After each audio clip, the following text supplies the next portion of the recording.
जय जगन्नाथ। ओडिशार सबू भाइयों भौणी मानको मोर नमस्कार एवं जुहार। ओडिशार मोर सबू परिवारजन मां मौसी भाई भौणी जूब साथी मानको शुभेच्छा ओ अभिनंदन। 5 दिन पहले मुझे दिल्ली में उड़ीसा पर्व इस शानदार समारोह में शामिल होने का अवसर मिला था और बहुत बढ़िया मसाले वाली चाय भी पी थी।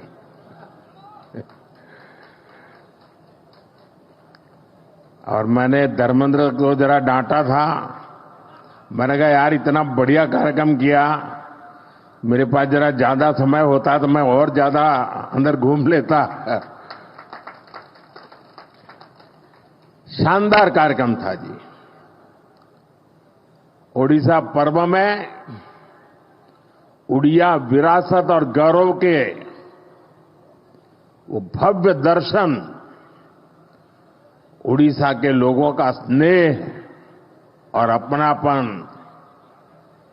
वो मेरे लिए बहुत ही यादगार पल है।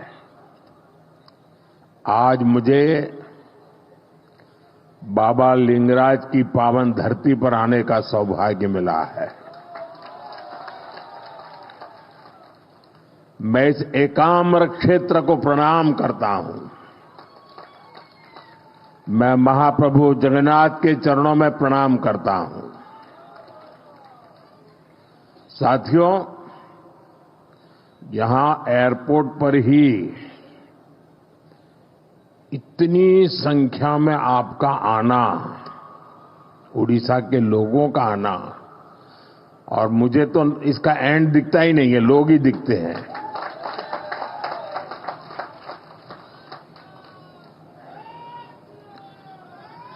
आपके इस प्यार के लिए मैं आपका बहुत आभारी हूं। और मैं देख रहा हूं कि एक उमंग, ऊर्जा आपके चेहरों पर, खुशी, चमक मैं देख भी रहा हूं, मैं अनुभव कर रहा हूं। और ये चमक बता रही है कि महाराष्ट्र चुनाव के नतीजों ने, हरियाणा के चुनाव के नतीजों ने, और इन दिनों देश भर में जो उपचुनाव हुए उससे जो नतीजे आए हैं, पूरे देश में कैसा विश्वास भर दिया है, ये मैं आपके आंखों में देख रहा हूं।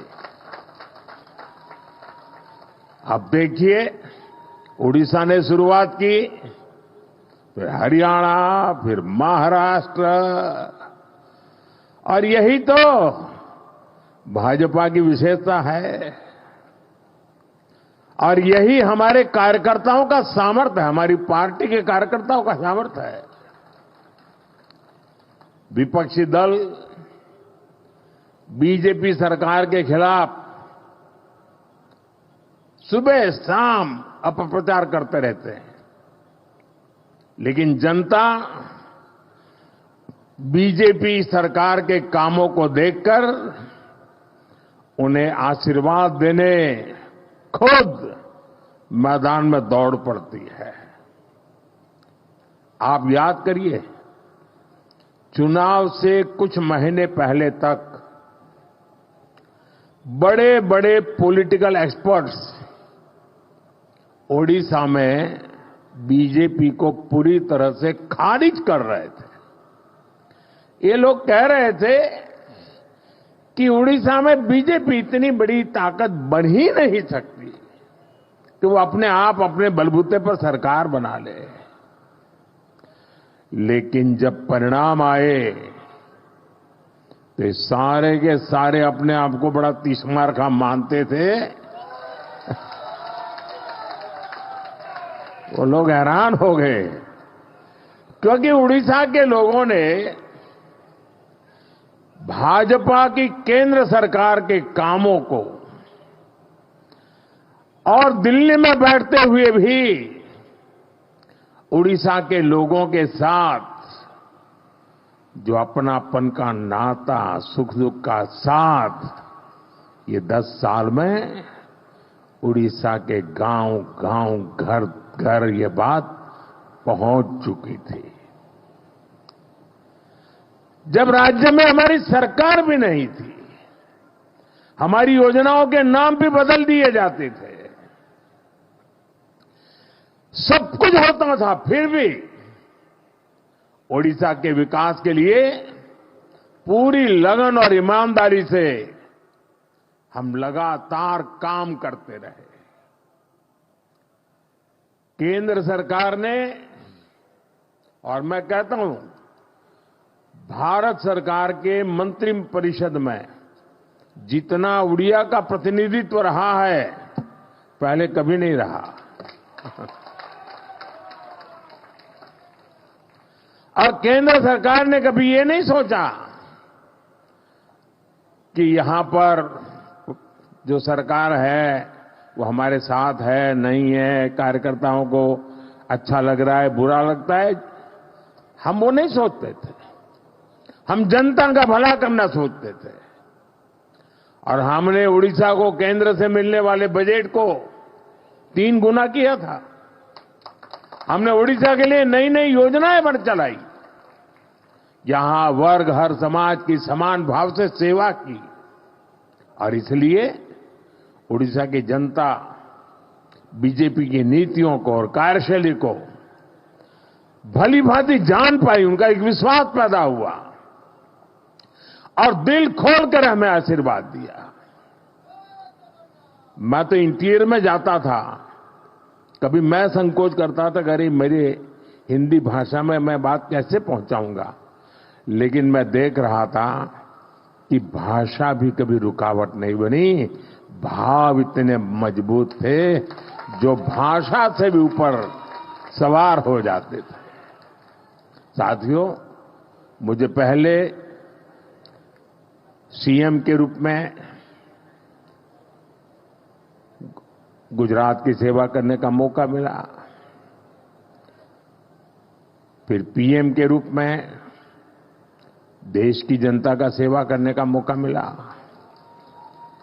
और आप सबने, देशवासियों ने तीसरी बार एक सरकार बनाई।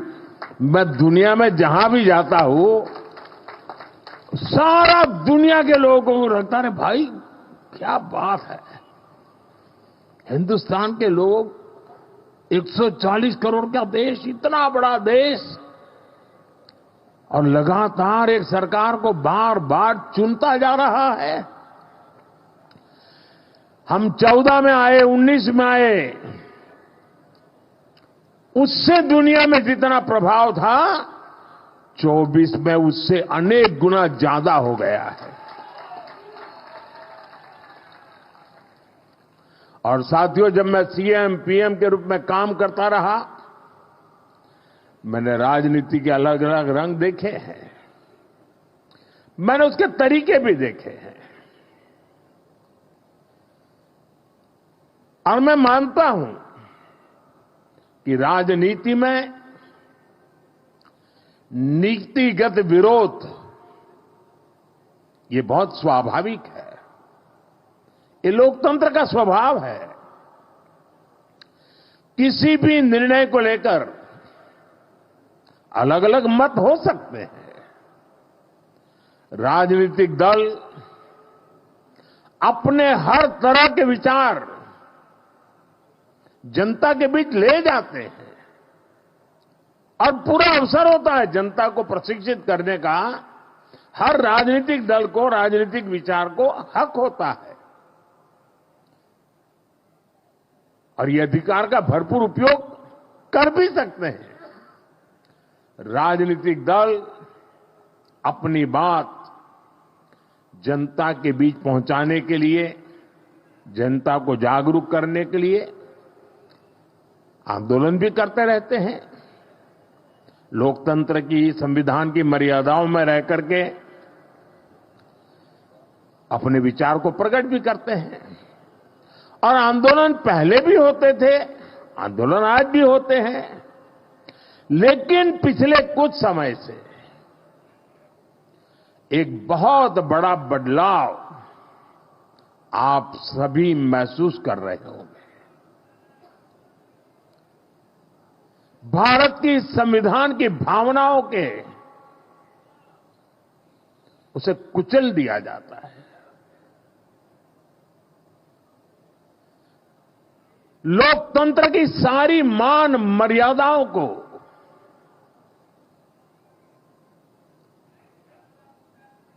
अस्वीकार किया जाता है। जो लोग सत्ता को अपना जन्मसिद्ध अधिकार समझते हैं, उनके पास केंद्र की सत्ता पिछले एक दशक से वो खो चुके हैं। अब पहले दिन से देश की जनता किसी और को आशीर्वाद दे, इसका गुस्सा जनता के ऊपर भी है। इस स्थिति ने उनके अंदर इतना गुस्सा भर दिया है कि वो देश के खिलाफ साजिश करने में जुटे हैं। ये लोग अपना गुस्सा जनता पर ही निकालने लगे हैं। देश को गलत दिशा में ले जाने के लिए उन्होंने लोगों को गुमराह करना शुरू कर दिया है। उनकी झूठ और अफवाह की दुकान चल रही है। अब उन्होंने इस अभियान को और तेज कर दिया है। ऐसे में जागृत नागरिकों को, भाजपा के कार्यकर्ताओं के लिए, जो देश को प्यार करते हैं उनके लिए, जो संविधान का सम्मान करते हैं उनके लिए, जो लोकतंत्र को जीते हैं उनके लिए, ऐसे लोगों की हरकतें, उनके इरादे, उनके कारनामे बहुत बड़ी चुनौती बनते जा रहे हैं। और इसलिए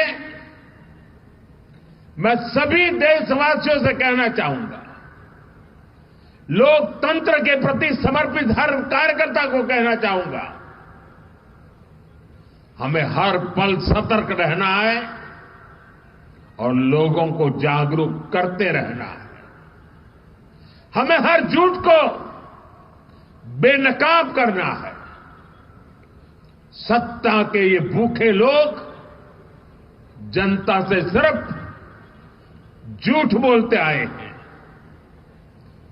जब इनका एक झूठ लोगों पर काम नहीं करता,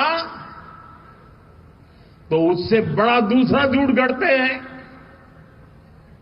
ये अपने कार्यकर्ताओं को भी झूठा दिलासा देने के लिए यही कर रहे हैं। मैं तो, आप भी तो देखते होंगे ना, 2019 में जो चौकीदार उनके लिए चोर था, 2024 में आते आते वो ईमानदार हो गया और एक बार भी चौकीदार को चोर तो गाली नहीं पड़ी। इनका मकसद सिर्फ यही है कि किसी तरह देश की जनता को गुमराह करके सत्ता पर उनका कब्जा हो, ताकि देश आजाद हुआ तब से आज तक जो लूट चलाने वाला गिरोह है, अलग अलग नकाब पहन करके निकला हुआ एक गिरोह है, उसको देश की जनता को लूटने का एक मौका मिल जाए। साथियों, आज केंद्र की भाजपा सरकार उड़ीसा के गौरव को, उड़ीसा को बड़ी प्राथमिकता दे रही है।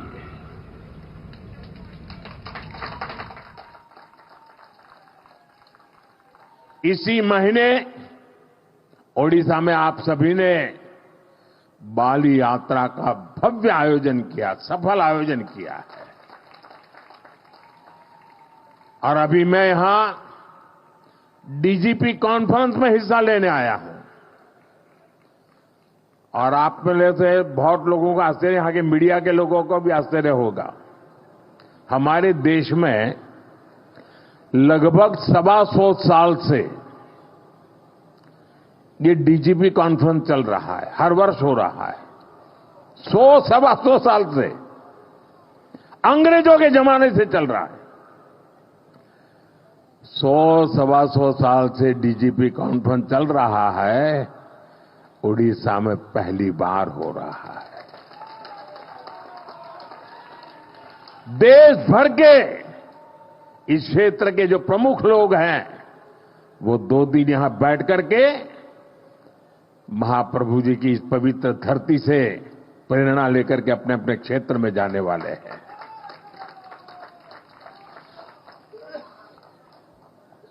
अभी तो डीजीपी कॉन्फ्रेंस है, अभी 4 दिन के बाद 4 दिसंबर को यहां पर नौसेना दिवस का अवसर इस बार पुरी में ऑफ डेमो 2024 का आयोजन हो रहा है।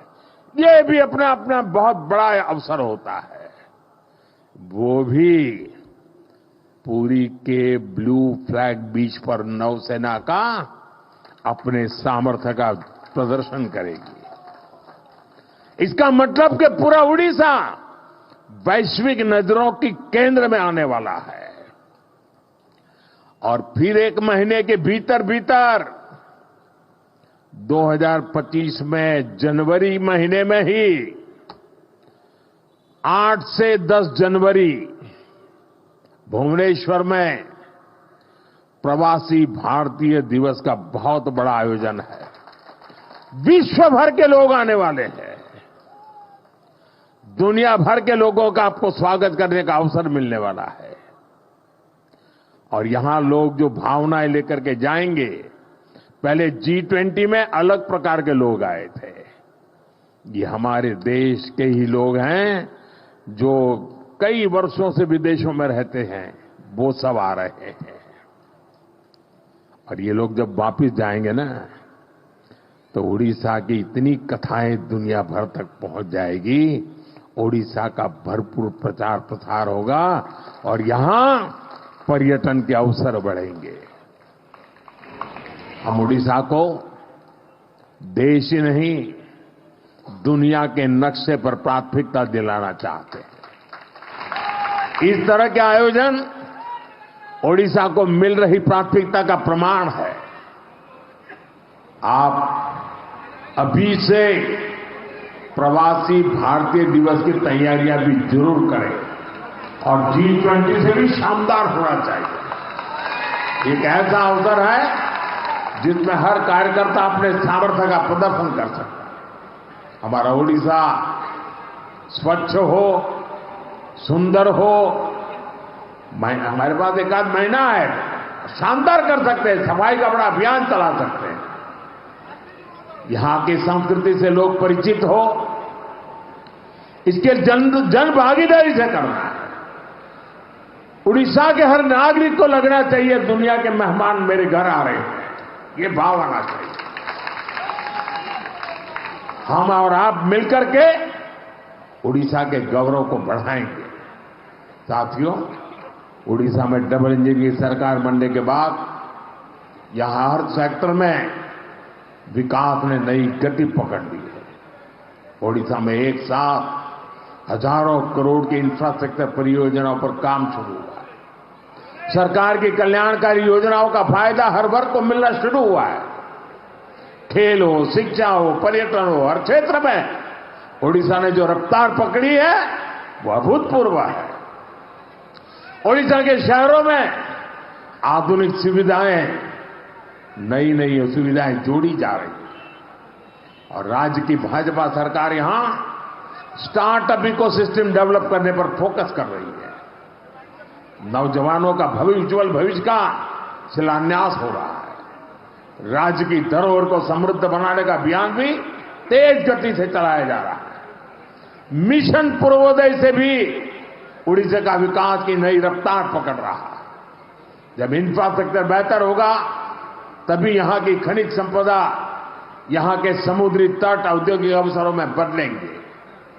साथियों, नए उद्योग प्रदेश में आए, इसके लिए सरकार द्वारा सही नीतियां और सही नीयत की भी जरूरत होती है और जो आज देश और दुनिया के लोग अनुभव कर रहे हैं भाजपा की सरकार बनने के कारण।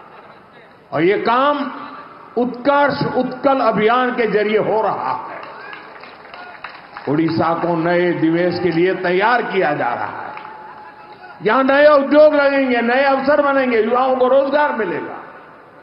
युवा बड़े बड़े अवसरों के लिए तैयार हो, उनके सामर्थ्य का सही इस्तेमाल हो, इसके लिए शिक्षा व्यवस्था में भी बड़े परिवर्तन की जरूरत है। इसलिए भाजपा की सरकार आते ही हमने राज्य में राष्ट्रीय शिक्षा नीति को पूरी तरह लागू किया। ओडिशा में स्कूलों के लिए पीएम श्री योजना और हायर एजुकेशन के लिए पीएम उषा योजना को भी लागू किया। भाइयों बहनों, एक और हम भविष्य निर्माण की दिशा में आगे बढ़ रहे हैं। दूसरी ओर उड़ीसा को जन कल्याणकारी योजनाओं का भी लाभ मिल रहा है। उड़ीसा के लाखों गरीब परिवारों को पक्का मकान देने का अभियान तेजी से आगे बढ़ रहा है। हर घर तक पानी पहुंचाने के लिए हमारी सरकार मिशन मोड में काम कर रही है। गरीबी के खिलाफ लड़ाई, गरीब के जीवन स्तर को बेहतर बनाने के प्रयास और पूरी ताकत से तेज किए गए। साथियों, उड़ीसा के लोग हमारी सरकार आने के बाद एक और बड़ा अंतर देख पा रहे हैं। हमारे मुख्यमंत्री मोहन चरण मांझी जी आज उड़ीसा के अलग अलग हिस्सों का दौरा कर रहे हैं। उड़ीसा को पहली बार गांवों में पता चलता है कि मुख्यमंत्री गांव में भी कभी आते हैं। जनता से जुड़ना और जनता के बीच जाकर उनकी समस्याओं को समझना, यही भाजपा की परंपरा है, भाजपा की संस्कृति। साथियों, बीजेपी की सरकारें इतनी सफल इसलिए होती है क्योंकि हमने इस देश की आधा आबादी महिलाएं, उनके विकास पर भी उतना ही तवज्जो दिया है, उतना ही महत्व दिया है। ओडिशा में भी हमारी सरकार बनते ही माताओं बहनों के लिए कई बड़े कदम उठाए गए हैं। माता सुभद्रा का आशीर्वाद लेकर हमने सुभद्रा योजना शुरू की। ये योजना महिला सशक्तिकरण की पहचान बनेगी। जब हमारी माताएं बहनें आर्थिक रूप से सशक्त होगी तो राज्य की अर्थव्यवस्था में उनका योगदान बढ़ेगा। मुझे खुशी है कि बीजेपी के प्रयासों से ओडिशा की आदिवासी बेटी द्रौपदी मुर्मू जी आज देश की राष्ट्रपति है। इससे पूरे देश के आदिवासी समाज का गौरव बढ़ा है। मुर्मू जी के देश के सर्वोच्च पद पर आसीन होने से हर वर्ग की बेटियों में आत्मविश्वास बढ़ा है। एक आदिवासी बेटी की यात्रा आने वाली कई पीढ़ियों तक प्रेरित करेगी। साथियों, ओडिशा में जनजातीय कल्याण के लिए कई महत्वपूर्ण कदम उठाए गए। ओडिशा के 13 आदिवासी समुदायों को पीएम जनमन योजना का लाभ मिल रहा है। आदिवासी बच्चों की पढ़ाई बीच में न छूटे, इसके लिए उनके घर के पास ही स्कूल की सुविधा देने का प्रयास किया जा रहा है। उड़ीसा के आदिवासी बहुल इलाके में एकलव्य मॉडल आवासीय स्कूल खोले गए। साथियों, चुनाव के समय मोदी ने आपको कहा था कि जो गारंटी मैं दूंगा उसे तेजी से पूरा किया जाएगा। आज उड़ीसा में हमारी सरकार हर गारंटी को पूरा करने के लिए काम कर रही है। अब ओडिशा में धान की खरीदारी 3,100 रुपये प्रति क्विंटल में की जा रही है। इसके लिए राज्य सरकार के बजट में 5,000 करोड़ रुपए की व्यवस्था की गई। पिछले हफ्ते राज्य सरकार ने बरगढ़ जिले से बढ़ी हुई दर से धान खरीदना शुरू कर दिया। इसी तरह हम अपनी हर गारंटी को तेजी से पूरा कर रहे हैं। इसलिए मैं फिर कहूंगा, मोदी की गारंटी यानी गारंटी पूरी होने की गारंटी।